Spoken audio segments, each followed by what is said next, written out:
Hi, Rohit. Welcome to the interview. How are you doing today? I'm doing great, Anita. Excited to be here. That's good to hear.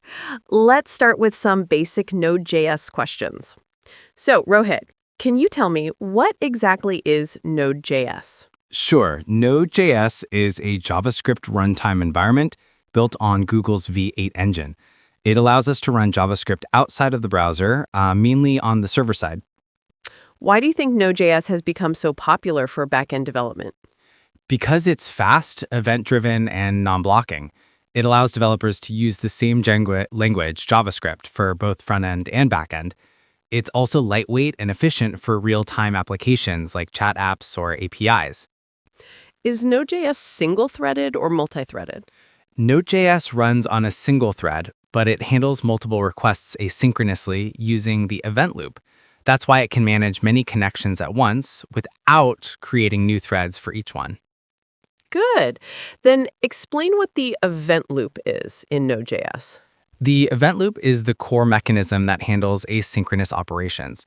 It continuously checks the call stack and the callback queue, executing tasks in a non-blocking way.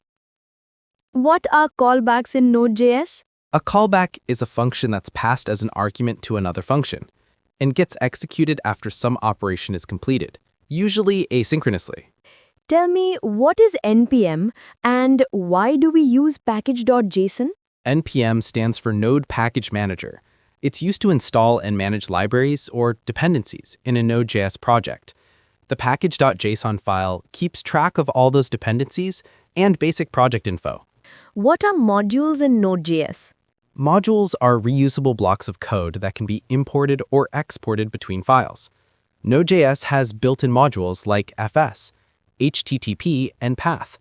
We can also create our own custom modules. What are buffers in Node.js and when are they used? Buffers are temporary memory storage areas used to handle binary data, especially when dealing with file streams or network operations, where data doesn't arrive all at once. Have you heard about event emitter in Node.js?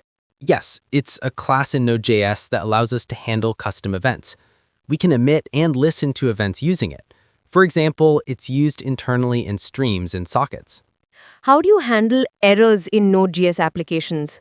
We usually use try-catch for synchronous code and .catch or async await error handling for asynchronous operations. We can also use middleware and frameworks like Express to handle global errors.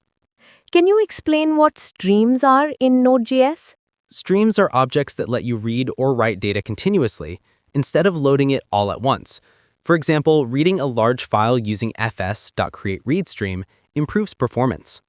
What's the difference between read file and create read stream? Read file reads the entire file into memory before returning it, while createReadStream reads it in chunks, which is more memory efficient for large files.